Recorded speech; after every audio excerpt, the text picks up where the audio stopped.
What's up, YouTube? I'm here with Mock Draft 3.0, my first post-combine mock draft. Mock Draft 1.0, I want to say I did about 2 to 3 months ago, and then Mock Draft 2.0, I want to say I did about a month ago, so make sure you guys go check that one out.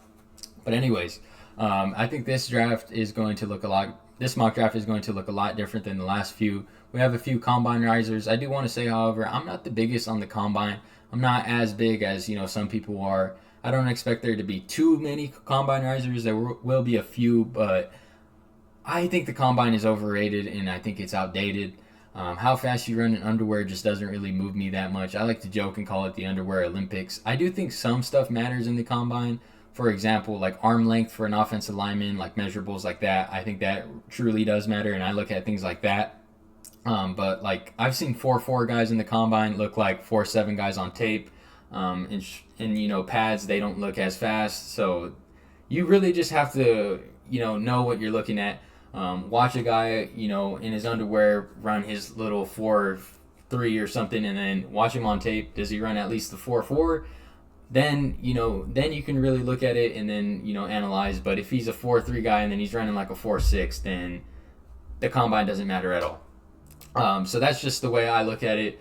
But anyways, another thing I do want to say is, why am I wearing a Boston Celtics jersey? Because the Boston Celtics just defeated the Los Angeles Lakers on national television. So that's why I'm wearing a Boston Celtics jersey in an NFL draft video. I know it's kind of weird, but I'm not apologizing for being a diehard Celtics fan. But anyways, let's get straight into it. The first overall pick, the Tennessee Titans. In my last two mock drafts, I've received shit for not having the Tennessee Titans selecting a quarterback with this number one overall pick. And I'm going to do it again. They're not selecting the quarterback. I've been seeing more and more mock drafts not have them selecting a quarterback, so maybe I won't get as much hate as I did in the last few videos. I just think this is a pretty good quarterback market this offseason. You can go target veterans, guys like Russell Wilson, Kirk Cousins, Aaron Rodgers, and then you can take swings on younger guys like Sam Darnold and Justin Fields. There's a lot of options you can go with as quarterback. For me, if I'm the Tennessee Titans, I select best player available here, which is Travis Hunter or Abdul Carter. On my big board, I have Travis Hunter and Abdul Carter 1A, 1B. I said it in my last two videos. I still haven't decided who's my top player in this draft. I think they're just going to stick with 1A, 1B for me. But Abdul Carter has a foot injury, so I think that's going to tank his stock maybe a little bit, but I wouldn't be surprised if he still went number one overall. But the Tennessee Titans, I think they select Travis Hunter, and then in next year's quarterback class, which I think is absolutely stacked, I think the 2026 NFL draft, I'm going to be early on this, I think there could be at least 5 quarterbacks selected in the first round of next year's draft. Next year's quarterback class is just ridiculous. So if I'm the Tennessee Titans, I'm not too high on this quarterback class. I don't select one with the number one overall pick. I select a generational talent in Travis Hunter, or a future superstar in Abdul Carter, and I'm happy with it. And then I give a younger guy a chance, like a Sam Darnold or a Justin Fields, maybe even a veteran. Like I said, I laid out a few options for the Tennessee Titans. I think those are all realistic options for the Tennessee Titans.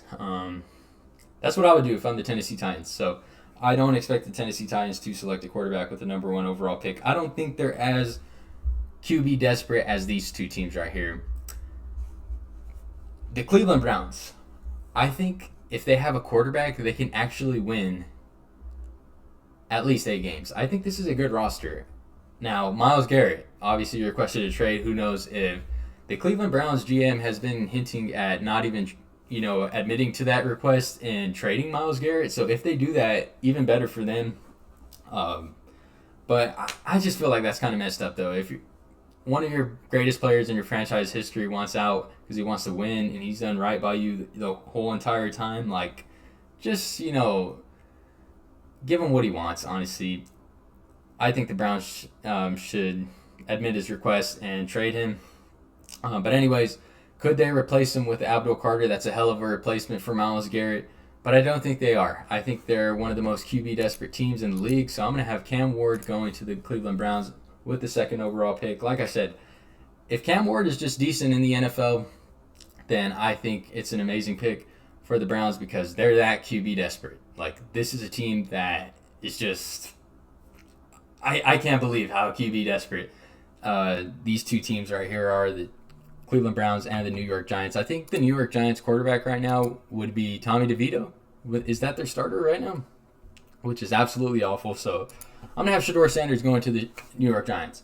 On my big board, I think I have Cam Ward as like the 12th best player in the draft, and then Shedeur Sanders is like the 25th best player in the draft. So not a great use of assets, but the NFL is a league that really overvalues quarterbacks. I wouldn't say overvalued, but in the NFL draft they kind of do. Like there's a lot of QB desperate teams every year in the draft, so there's always going to be quarterbacks that are selected very highly.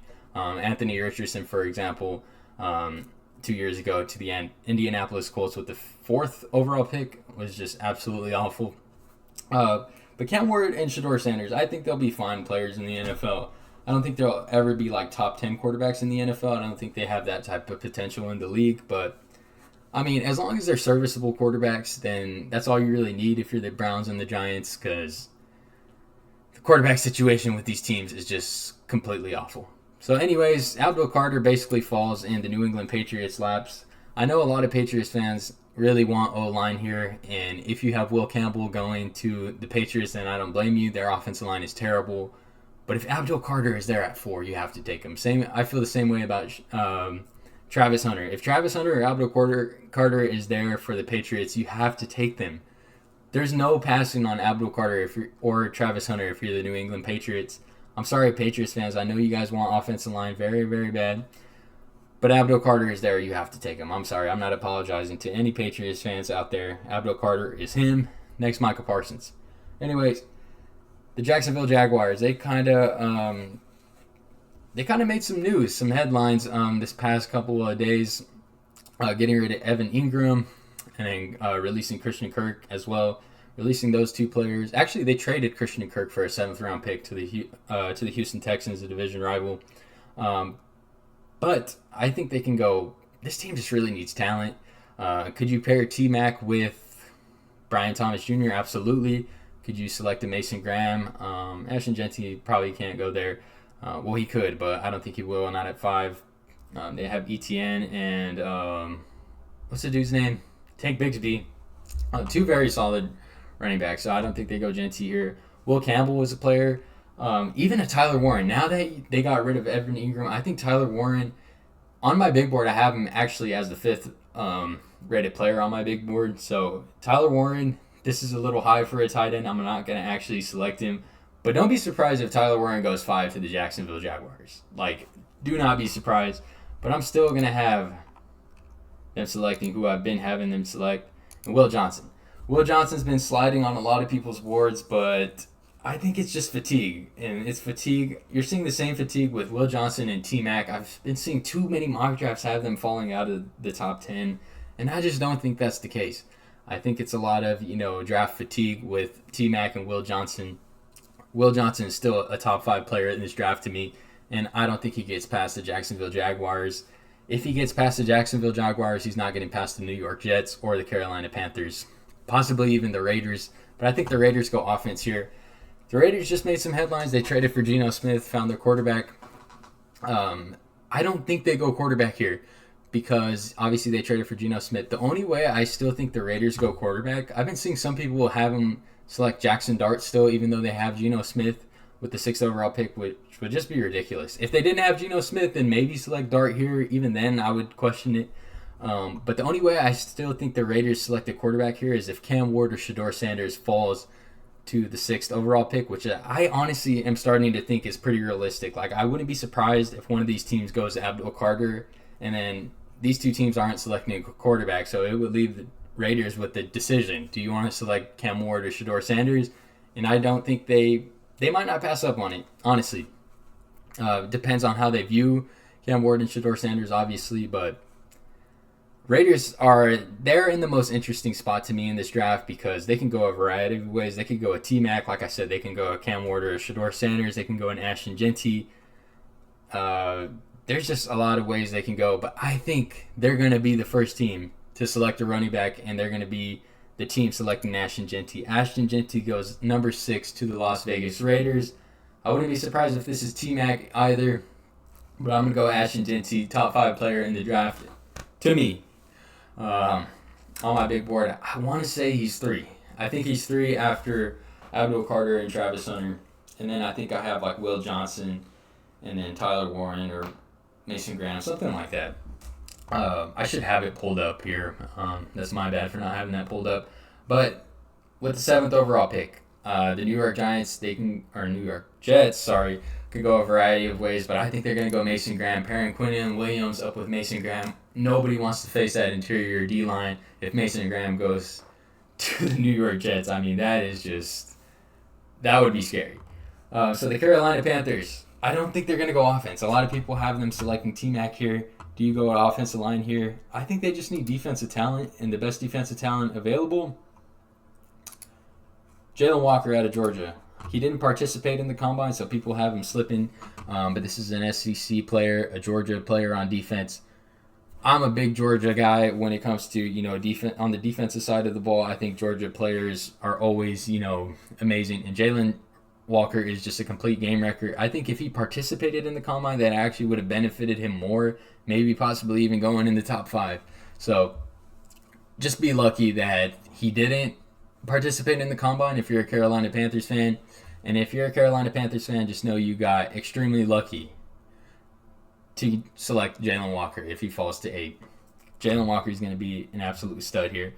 So the New Orleans Saints, another team that I think is really interesting. Similar to the Raiders, I think if Cam Ward or Shedeur Sanders falls here, they select him. They're a team that also could look maybe possibly at a Jackson Dart. I don't have a first-round grade on Jackson Dart. PFF actually has him very, very low. I think Jackson Dart, I wouldn't care if he went towards the end of the first round, like maybe if you traded back in the first round, but if you select him within the first half of the first round, I think it's a bad decision. So I think the New Orleans Saints are a team that just needs a new identity on offense. For like the past 5 years now, it feels like they've had like the same team on offense, and I just think they really need a retooling. Like they've had Alvin Kamara, Michael Thomas, Michael Thomas is not even on the team, Chris Olave, Taysom Hill. Like it's just the same players, and I think they just really need a star player on offense. So look no further than T-Mac. T-Mac, like I said, I think his draft fatigue with T-Mac. He's still, a top 7 player in the draft to be. I think, people are really just nitpicking with this guy. Like this guy has an insane catch radius. Obviously, you can't jam this guy because his size. Pause.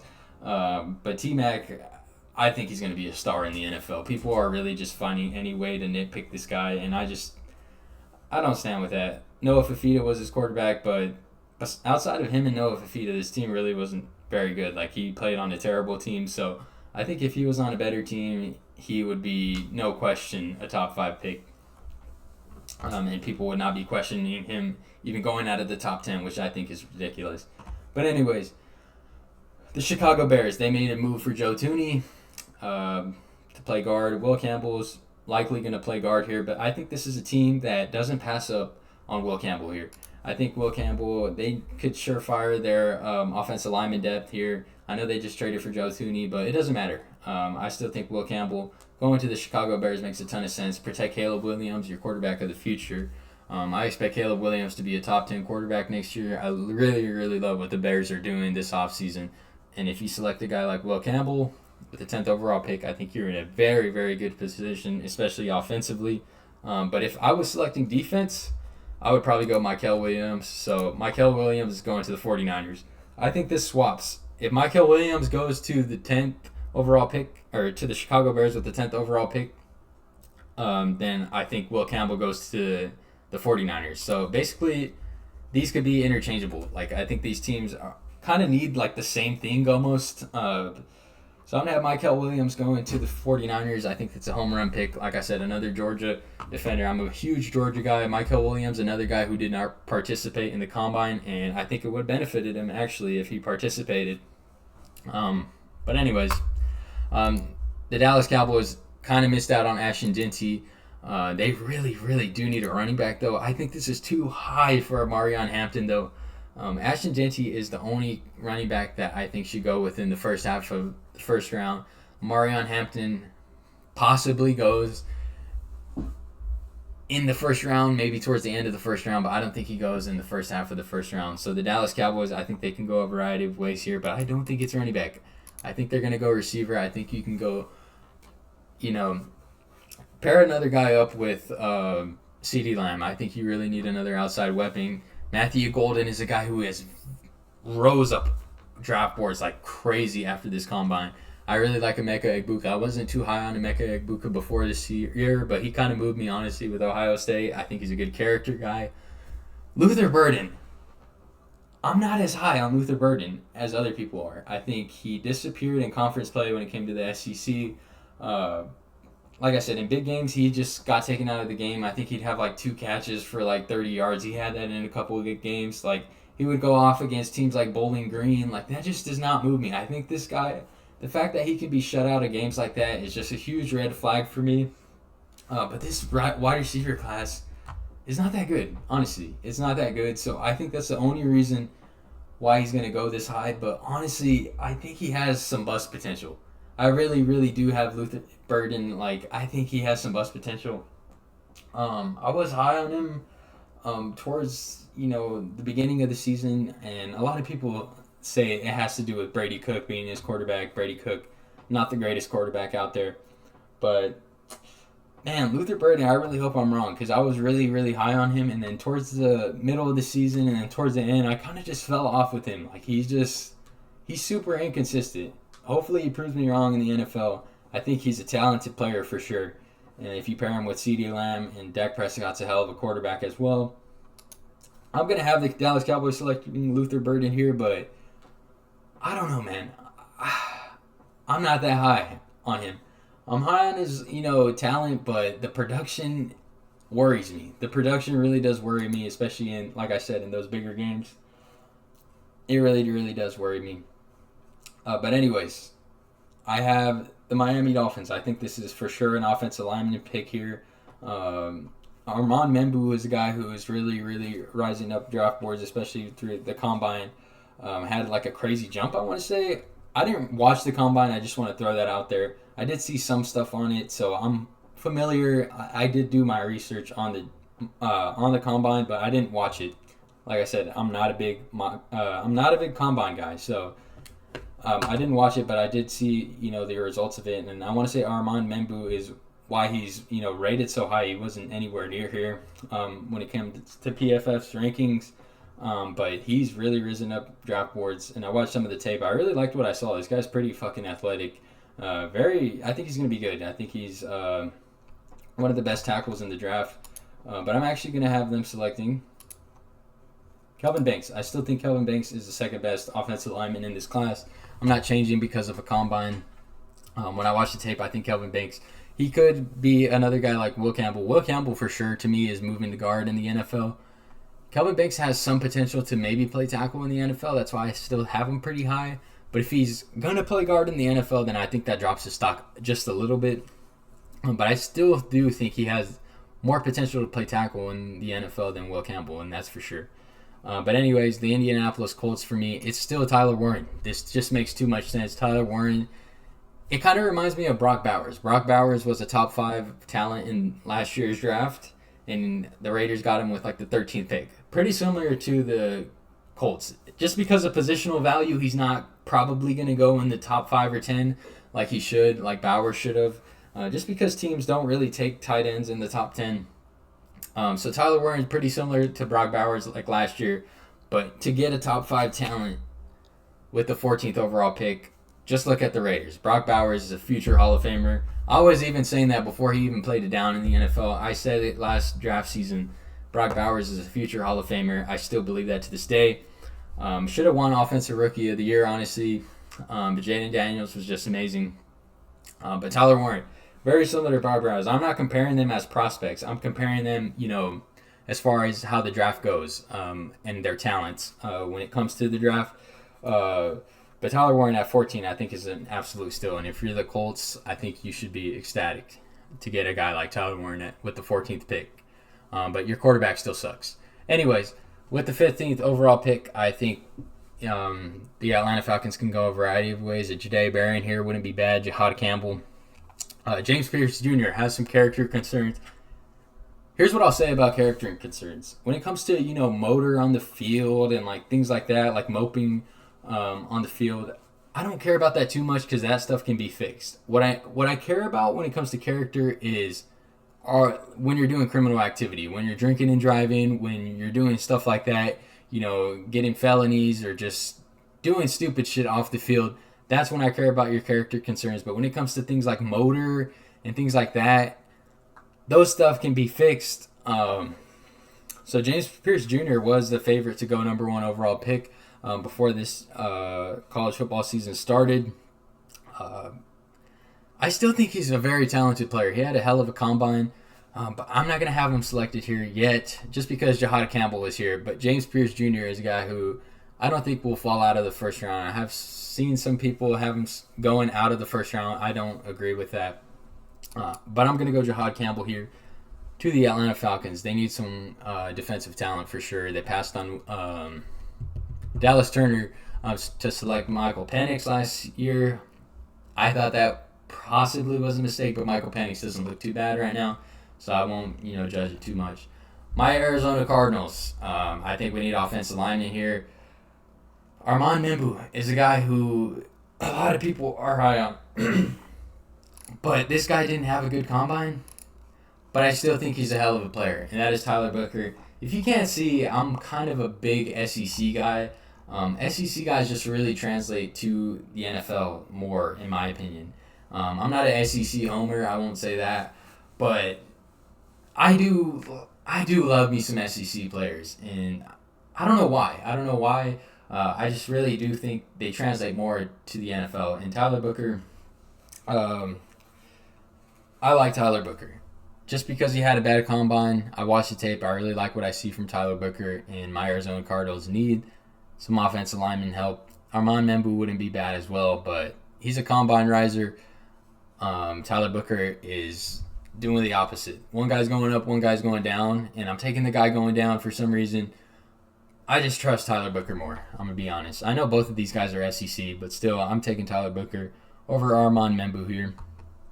Now, the Cincinnati Bengals, I think they just need defensive talent wherever you can get it. So I'm going to go Shamar Stewart.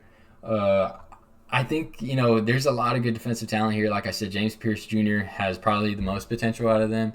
Mike Green is definitely a riser, not necessarily a combine riser, but just a riser as time has sort of gone on throughout this draft process. And then this guy right here, Donovan Azariku, something like that, is a very huge combine riser. And I think he's going to go in the first round, but not quite yet. I'm going to have Shamar Stewart go to the Cincinnati Bengals here. Shamar Stewart, definitely a guy rising up boards. I've seen some people have him going top 10. I don't have him going that high, but Shamar Stewart, definitely, I like his game. I definitely like his game. Seattle Seahawks, blowing it up, getting rid of Tyler Lockett, DK Metcalf, Geno Smith. Their only, player on offense really right now is JSN. Do they go receiver here? I don't think so. I really don't think so. I think this is a team that just really, really lacks talent, especially on the offensive side of the ball, but this is going to be a defensive pick for me. I'm going to go Mike Green to the Seattle Seahawks here. A lot of them want offensive linemen, I know. With Armand Membu on the board, maybe you go Armand Membu. But Mike Green on the board, I think you got to take him if you're the Seattle Seahawks. The Tampa Bay Buccaneers. This is a team that can go a variety of ways here. This is another team that I think could look to go receiver. Emeka Egbuka, Matthew Golden, like I said, rising up boards. With Chris Godwin likely out of the way, he's coming off an injury as well, torn ACL. I don't know if he'll be ready for week 1. He tore it in the playoffs, I want to say, or like the last week of the regular season. So not too sure how fast Chris Godwin will be ready next season. Mike Evans getting up there in age. Do they go receiver here? I think they can go a variety of ways here.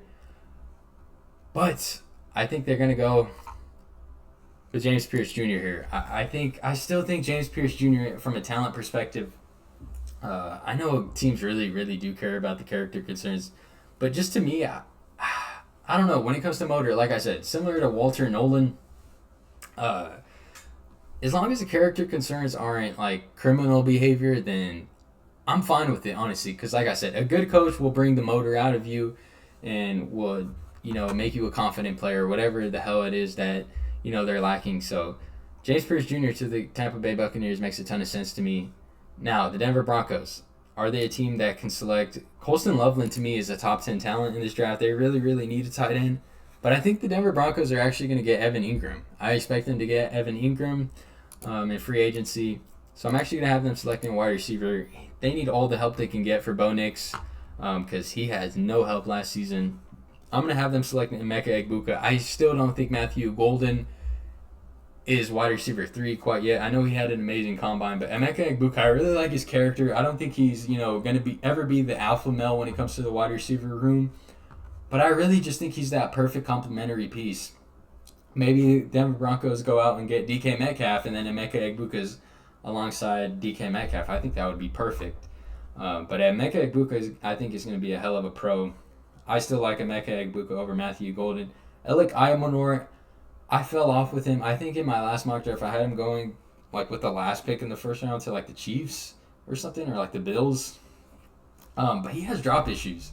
I watched the tape again, and he's a good character guy as well. He has the size, but I really like the way he matched up against Travis Hunter, though. Watch Alec Ayamonor versus Travis Hunter. I really liked what I saw, so that's really kind of what made me select him in the first round. But I watched the full tape after that, and he has drop issues. He had drop issues in the 2023 season, and then this year it got even worse. So Alec Ayamonor, fell off the train with him. I don't think he's a first rounder. But if you get him in day 2, I think it'll be a fine pick. But Emeka Egbuka to the Denver Broncos here makes a ton of sense. The Pittsburgh Steelers. I think they can go Jahdae Barron here, Malachi Starks. They can go a variety of ways. But I think they need another outside weapon. And I think we're going to have back-to-back wide receiver picks here. And I think Matthew Golden goes to the Pittsburgh Steelers. I think this can be interchangeable depending on who they like more. But I'm still higher on Emeka Egbuka than Matthew Golden. The combine didn't raise his, stock it raised his stock a lot, but not enough to be over Emeka Egbuka. This is a national champion, been the second best receiver on the best college football team or a top 5 college football team for the last 2 years. So Emeka Egbuka, national champion, I'm going to give him his respect. I really like Emeka Egbuka's game. But Matthew Golden was the alpha male in the wide receiver room with a guy like Isaiah Bond. Isaiah Bond was a guy who was my wide receiver 3 in the last 2 mock drafts, but kind of fell off with him. Has an injury, I want to say. So who knows? I'm not too sure what his injury is, but Isaiah Bond he's underperformed, honestly. And I think that makes him fall out of the first round. But if you get Isaiah Bond in the second round, then I like it. But Matthew Golden to the first round, I'll give him his respect, definitely, because I wasn't giving him his respect as a first-round talent. But, he's a first-round talent. Let's just say that. Los Angeles Chargers. To me, this makes a ton of sense. I'm still going to have them selecting Colston Loveland. If Colston Loveland's here, he's not getting past the Chargers. This is a Jim Harbaugh guy. They need a tight end. This is perfect. Will Dissly was terrible versus the Texans in the playoffs. I think he had 4 drops that were just right in his hands. Will Dissly was fucking horrific against the Texans in that wild card round. Just absolutely terrible. But Jahdae Barron basically falls in the Packers' lap. They need a DB. Jahdae Barron, second best corner in the draft to me after Will Johnson. Travis Hunter, like I said, I have to keep reiterating this because obviously for new viewers, I don't have Travis Hunter listed as a corner or a receiver. I have him listed as an athlete. So, yes, Will Johnson is my CB1, and then Jahdae Barron is my CB2 or DB2, whatever you want to call it. But Jahdae Barron to the Packers, I think if he's there, then these 2 picks are pretty easy. If these guys are available, they're going to select them. With the 24th overall pick, the Minnesota Vikings, they're in a very, very interesting situation here. I think this is a team that could select Malachi Starks, maybe a Kenneth Grant. They need defensive line. They could select an Amarion Hampton. They really, really do need a running back. But I'm actually going to have them going D-line here. And I'm going to have them selecting Kenneth Grant out of Michigan. I think, this guy was projected to go top 10, especially towards after the first 3 college games of the year. I've seen a lot of mock drafts have this guy going in the top 10. I still think he's a very, very talented player. But like, this is incredible value. I'll just say that if you're a Minnesota Vikings fan and you select Kenneth Grant with the 24th overall pick, I think you should be ecstatic. Kenneth Grant is a hell of a player. With the 25th overall pick, the Houston Texans, obviously they just traded for Christian Kirk. I don't think they go receiver anymore. They're probably going to lose Stephon Diggs, but I've been seeing too many mock drafts selecting. I've been seeing too many mock drafts selecting like Matthew Golden. Even if Matthew Golden is there, I don't think the Texans select him anymore just because of Christian Kirk. It just doesn't make sense. I don't think they're going to select their wide receiver. I know Tank Dell's out for the year, but a wide receiver room with Nico Collins, John Mechie, Christian Kirk, Robert Woods, I don't think it's that bad to the point where they need to be reaching for wide receivers in the first round. You can get guys in day 2 that can be serviceable, and I think that'll be fine. Even in free agency still, I think they have way too many holes on this team, and their biggest need, in my opinion, is definitely defensive line here. So I'm actually going to have them selecting Tyleik Williams out of Ohio State. He's my defensive line too. Walter Nolan. I know a lot of people are wondering why the hell Walter Nolan is still on here. Walter Nolan is still on here because of his character concerns. I think it's not just I don't ways here, but Armand Menbu is still on the board. I think they got to select him. This is a team that really, really needs tackle. Armand Menbu, I think he has a range anywhere from like 10 to the end of the first round. I've seen a mock draft have him going 4 to the Patriots, which is absolutely insane because he wasn't even projected to go in the first round, and this combine really shot him up boards. I don't have him shooting up too much, but I still will give him respect as a first rounder. Armand Menbu definitely a first rounder in my opinion. But with the 27th overall pick, the Baltimore Ravens, I mean, there's some talent on this board, man. There's some talent on this board. I think they can go a variety of ways here, but I'm actually going to have them selecting Donovan Azaraku.